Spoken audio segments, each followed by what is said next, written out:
Hi, this is Stuart Nakbar with Educated Quest. Today with me is Adam Smith, not the economist. He's been around past a long time, but the Vice President for Enrollment Management at Ohio Wesleyan University in Delaware, Ohio. This school, the abbreviation is OWU, but people don't say that. They say, oh, woo. And Woo is only about a half hour from Columbus, the second most populous city in the Midwest after Chicago. So, Adam, thank you for joining me today. Stuart, thank you for having me. It's a pleasure to be with you and to discuss Ohio Wesleyan. I can do that all day. Well, I don't think we're going to do this all day, but what we're going to do is I want to dive into this school a bit because for a small, fairly small school, this is about just over 1,500 students. There are more majors that I've seen at schools that were multiples, 4 or 5 times the size of Ohio Wesleyan. How is Ohio Wesleyan able to maintain so many majors or different career options like there's sports studies and kinesiology, and there's multiple paths to becoming a nurse and becoming an engineer and studying business. There's more to this school than anyone would expect it to have. How does this all work? It's a great question, Stuart, and I appreciate you asking. So, Ohio Wesleyan, we actually have you're right, we have over 70 academic majors here. So, something for everyone for sure. However, the most popular major here at OWU is undecided. You could make the case that is the most popular major in America. It certainly is here at Ohio Wesleyan. We feel that there is just too much pressure put on a 17, 18-year-old to have it all figured out. There's some days, Stuart, where, I'm trying to figure that out for myself. But, for a 17, 18-year-old out of high school, we want to give them the space and grace to find themselves and to change their major if needed without being out of any time or money spent. And that's something I think Ohio Wesleyan does a tremendous job with. We really lean into that self discovery opportunity, and our students build the power skills that employers are looking for out in the workforce. Being able to look someone in the eye when you go and shake their hand, being able to work with diverse groups of students, and to be able to get out of your comfort zones and have constructive dialogue with folks that may not share the same opinion or belief that you do. I think all of those things are what make Ohio Wesleyan special and unique, but also knowing that some students do come to OWU knowing they want to go into zoology, they want to go into business, they want to go into education, and that's okay because we have some incredible options. We have incredible faculty that can help get them from point A to point B. Well, you're leading me to a point. Suppose someone comes in and we see this happening at colleges a lot. I'm going to go pre-med, Hmm. and I'm thinking I probably have to study biology or biochemistry, something like that. But through my freshman year, I think, you know what, I may be better suited to becoming a nurse or studying biomedical engineering. Could people switch with those intentions and then get into a partner school for that major? Yes, Stuart, great question. And the answer is yes. So statistics show that 4 out of every 5 students will change their major at some point in their college career. Not everyone does, but 4 out of every 5 students will. And that's what's beautiful about Ohio Wesleyan's curriculum. Our provost and our faculty have worked closely together to build a curriculum that aligns with really across all campus channels. So if someone were to change their major, students wouldn't be out of any time or money spent. So it's all part of the plan if they do that early on in the process. So we have incredible faculty advisors that can help students. identify their strengths and passions. We have a lot of career exploration opportunities here, and to your point, it's something we're seeing quite a bit of where employers don't necessarily care too much about the major. They're really looking at the degree, and they're looking for the Swiss Army knife skill set that really you can attain by coming to a small private liberal arts institution like Ohio Wesleyan, where you can develop those power skills that employers are looking for. That's really what we're finding that employers are telling us, at least they are searching for. But yes, to your point, Stuart, they are not out of any time or money if they do change their major. There are three phrases I found while I researched Woo: the Woo connection, core competencies, and theory to practice grants. Does a faculty advisor walk a student through all three, or does that faculty does a new advisor come in once the student declares a major? Great question. So that is actually covered even before a student matriculates and steps on campus for the first time.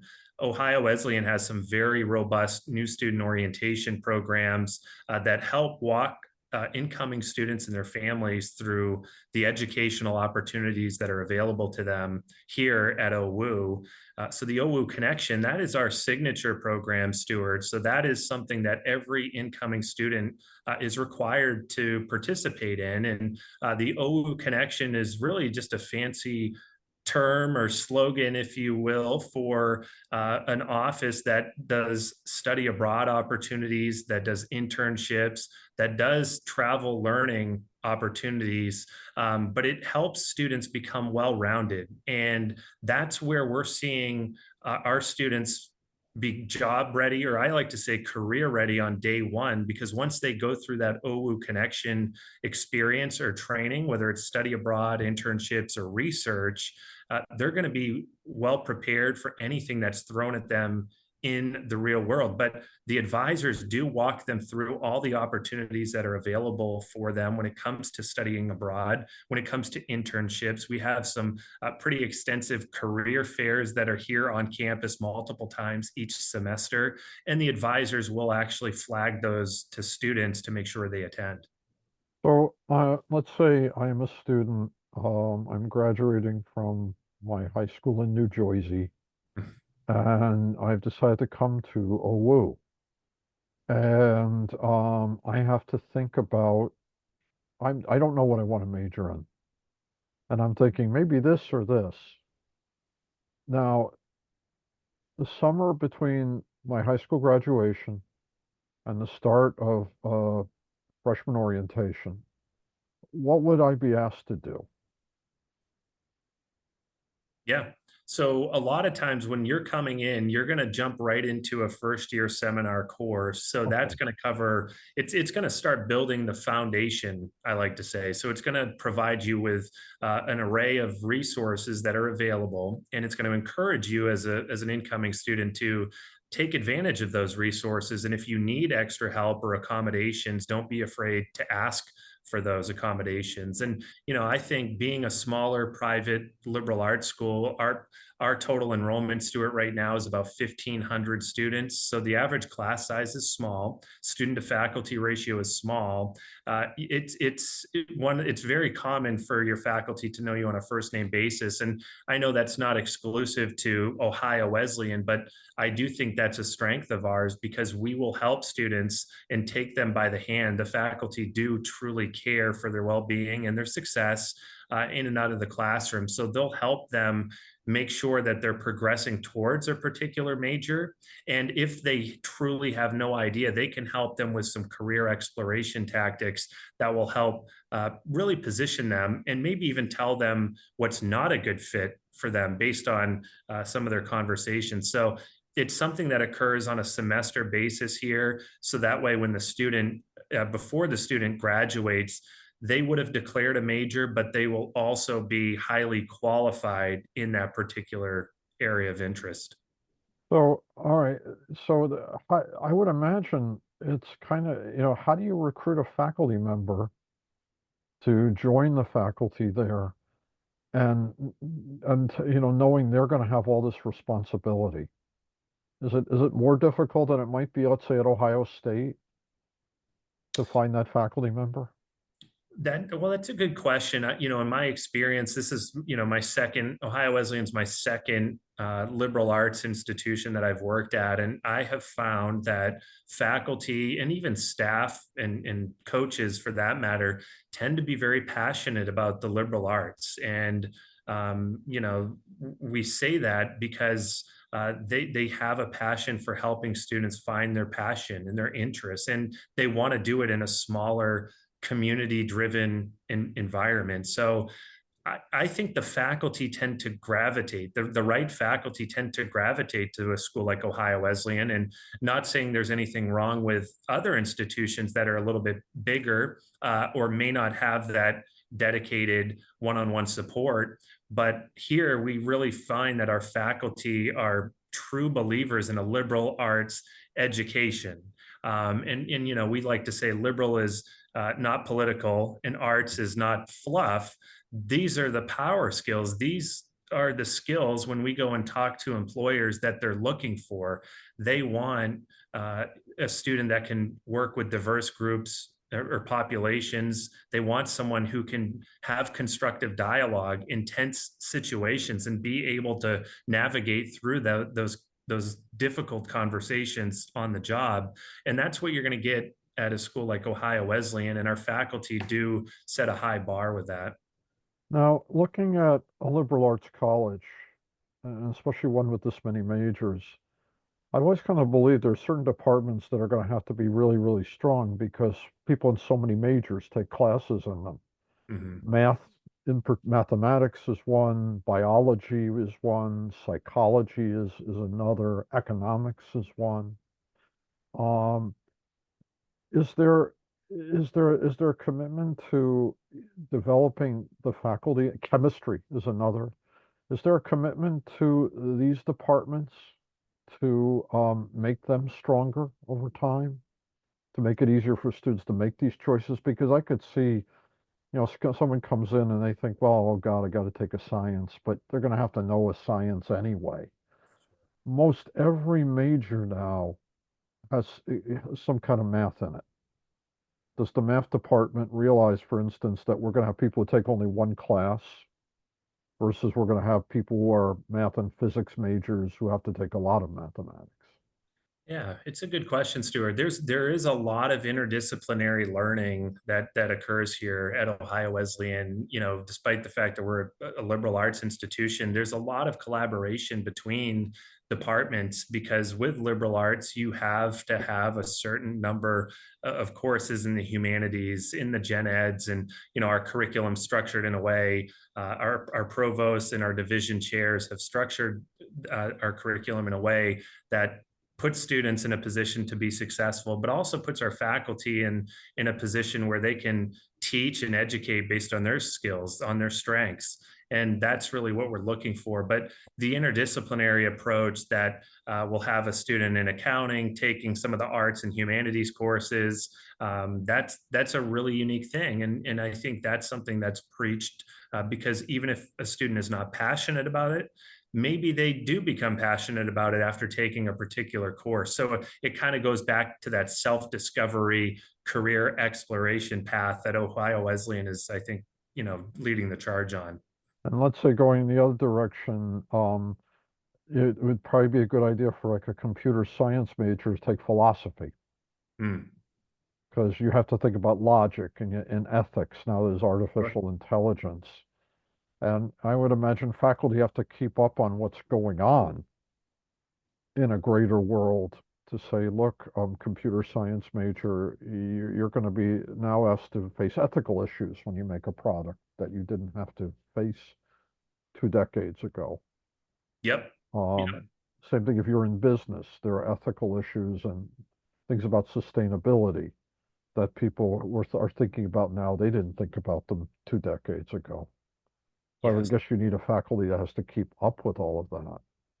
and it's constantly changing, Stuart. You're spot on. I think as an industry, we are terrible at predicting the future and knowing exactly where the jobs and the careers are going to be. We certainly think we'll know 5, 10 years from now, but you look at something like AI and some of these new innovative efforts that are being rolled out. And I think that's where a liberal arts education is so valuable, because you want someone who's truly well-rounded, and that's what you're going to get with an Ohio Wesleyan student. They're going to come away career ready, and whether they know exactly what they want to go into right after they graduate or not, they're going to have the ability to adapt based on the skills that are provided to them and the learning opportunities that are provided to them during their 4-year career.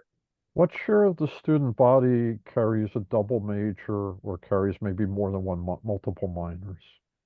It's over half. So Okay, it's last time I checked is about 53% of our student body has at least a double major or also a minor. and do most of the students take advantage of study abroad or study away within the United States as part of the Ohhh connection and part of getting a grant? They do. Yeah, they do. With the OU connection now being ingrained and as a requirement as part of the program, our students will study abroad or study away. Most of them study abroad though, and they enjoy it. We have a number of bishop ambassadors, so students that are tour guides in our admissions office, and they come back raving about their experience studying abroad. So we have a full department that can help orchestrate those efforts and make sure that they're doing the study abroad at the right time in their curriculum, and they're getting the full credit for it. So, you mentioned bishops and bishop ambassadors. How did they come up with that name, I, Battling Bishops? It's the only school I've seen that has that athletic nickname. well, I think it's got something to do with the Methodist ties. So I think Ohio Wesleyan was previously affiliated with the Methodist Church, and I have heard that it actually used to be the Battling Methodists as the mascot. And they changed it to the Battling Bishops, and so it's an interesting history. But that's something that I've learned just in the year or so that I've been here, Stuart. I think it's got some ties to the church. Yeah, because I noticed the mascot looks like a bishop. Yeah, that's Bob the bishop. Oh, okay.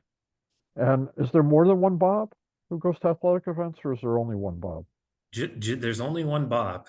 And does everyone know who Bob is, or is that a secret? No, they know. You can't miss him. He'll jump out there at certain events. He's usually at a lot of athletic events and our admissions events. But do they know his true life identity? Like Bruce Wayne was Batman to go, and come across him at campus, and or they let him, or do they nobody know who he is when he's in the costume? Oh, no one. Well, that's a good question. Yeah, we'd like to keep Bob's identity a secret. He's and sometimes it can rotate too. So Oh. it may not be the same Bob or the same Bruce Wayne, if you know what I mean. Um, the one thing that's interesting, you're less than half an hour from Columbus. Are there programs that leverage access to Columbus? Yeah, we're very fortunate to be on the doorsteps of Columbus. I mean, I'm not from Ohio originally, and I've had a chance to explore Columbus in the past year or so that I've been here, and I can see why they're calling it the tech capital of the Midwest, right? And Columbus is a region that is growing tremendously. It just got voted one of the top 5 fastest growing cities in the country, and it's one of the best for recent college graduates for sure. But Delaware County, Stuart, where we're located, is actually the healthiest, wealthiest, and fastest growing county in the whole state of Ohio, and one of the fastest growing in the entire country. So our backyard is growing incredibly fast. And we do have some close town and gown ties with the city of Delaware, but also the city of Columbus. A lot of our students will remain in the area after they graduate, and we take advantage of it. It's got a very diverse arts and cultural scene in Columbus, and so our students really enjoy that atmosphere. And do they become Ohio State fans once they move? I think if you're in Ohio, that's like a must, is what I'm learning. Ohio State, you football, whether you're born into it or after you graduate, there's really no rivalry between OU and Ohio State. In fact, we played Ohio State. One of the first games that they played was on our campus here back in the day. So it's an interesting tie there. Well, I also saw, and I put a link to it. I put a link to it. The Hamburger Inn downtown is like the oldest continuously operating diner in Ohio. It's a popular spot with students, current OU students, and when we get alumni that come back onto campus, that's one of the spots they will mention they have to hit before leaving town. Famous for their cinnamon rolls, is what I understand. They make pretty good cinnamon rolls, cinnamon buns. So next time you're in the Delaware, Ohio area, we'll have to go. What are some of the traditions that bond this campus community? Yeah, in terms of traditions, we like to do, an annual first lap. So once we do convocation, students will actually do a first lap throughout campus. It's kind of like their welcome, and then they do their final lap when they graduate. So that's kind of a cool one of those traditions that kind of lets folks see it come full circle. But we also have the longest running mock convention in the United States here at Ohio Wesleyan. So that takes place once every 4 years, and it kind of represents the party who is not in the White House at the time. But it's literally the longest continuing mock convention in the U.S. So that is a huge tradition, and OU is steeped in history. Stuart, we have 10 plus buildings on campus that are part of the National Historic Registry landmarks. So each building has its own story, its own character. We've had famous speakers here, from Gerald Ford to Delano Roosevelt to Teddy Roosevelt to Eleanor Roosevelt, and just so many other famous speakers on our campus. So it's an exciting thing to see and to highlight for prospective students and their families.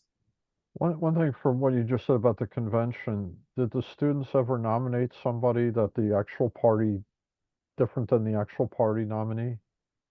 Yeah, well, they did. In fact, with this past mock convention, they nominated. I think it was our president, our like Ohio Wesleyan president, Matt Vandenberg. He got nominated to be with Mitt Romney. Oh, wow. So it was an interesting ticket, and obviously one that is you know not exactly how it panned out. Yeah, Washington and Lee does one of these conventions, and I remember when I was in high school, I read that 1972, instead of nominating George McGovern, they nominated Teddy Kennedy. Interesting. Okay. So, Yeah. No, it's cool. It gives the students a voice. It really does. And it lets them understand that process, very hands-on learning. And, we're obviously a country that's divided, but I think with the mock convention, it kind of lets our students have constructive dialogue amongst each other and, keep a civil tone. And, we've been really fortunate about that. I also saw a clip that now there's like I don't know if it's the best phrase for it, sister school relationship with a Mhm. historically black college. Is that a first for across the country, or is because I've never seen that before. It was a landmark agreement. So it was spearheaded by our chief diversity officer and our new incoming president, Matt Vandenberg. It's with Claflin University. So Claflin University is one of the oldest HBCUs in the country, and we were able to establish a sister school agreement between them and Ohio Wesleyan. So our students here at Woo have an opportunity to go to their campus to learn and continue their education, and vice versa. So students from Claflin can come to Ohio Wesleyan as well. So it's been an incredible partnership. They are a great organization and have had the chance to meet several folks from their campus, and can't say enough good things about them. And that's a student exchange and a faculty exchange? Yeah, exactly. Yep. So it's kind of a nice 1-2 punch there. And is it possible that students who are of a different race or ancestry will want to take advantage of the opportunity? Oh, I think so. I think so. Yeah, I don't think there's limitations on that. But I think it's one we're hoping to expand. And one of the things that Ohio Wesleyan is really looking to become is a school that builds bridges. We're building partnerships, and we want to become a partnership university. And that's something we spearheaded over the past year, and I think we'll continue to do over the next several years. And because I saw in some of the research I did that Delaware, Ohio was a point for the Underground Railroad. Yeah, absolutely. And they actually still do tours, and they still do some speaking engagements regarding, the Underground Railroad. It's tied in pretty well here with the city of Delaware. And so it's something that, you'll oftentimes see folks dressed up downtown, but also just taking tours of some of the more influential sites. And, you know, I just think it's something that Delaware has done a really nice job highlighting, and we try to tie into that as much as we can as well, Stuart. What is one thing that every OWU student should do, regardless of what they study, do before they graduate? What is one thing that every student should do, whether it's on campus or off campus? So it's interesting. I asked the same question when I first got here, and I was given a list of 42 things that you should do before you graduate. You took the Hamburg Inn diner, but there's some great restaurants. There's a couple that are in downtown. One is jump into the fountain. Like, we have a fountain in kind of like the recreational side of campus, and so it says jump into the fountain before you graduate. So I don't know about all of that, but I think there's a lot of traditions here that students try to take part in before their 4-year career runs up. And for a last question, what is one thing that incoming freshmen in the next freshman class, the class of 2028, it's or 2029, I forget now. Now I forget now for a moment. Yeah. But the next incoming freshman class will see that the graduating seniors this year will never see. Wow, that's a great question. The one thing that I would probably highlight is our library of the future. So we're in the process right now of uh, laying plans and eventually breaking ground for our new library of the future. That will be a completely new, renovated, state of the art library on campus that I think highlights all that OWU can offer from a liberal arts standpoint, but it will also kind of tie in the campus community. So that's something, unfortunately our seniors, they saw the old library, but they're not going to see the new one until they come back. Adam, thank you for joining me today. I enjoyed this. No, Stuart, that likewise. Thank you for this. I appreciate it, and appreciate all that you do. I hope you have a great cycle. Thank you.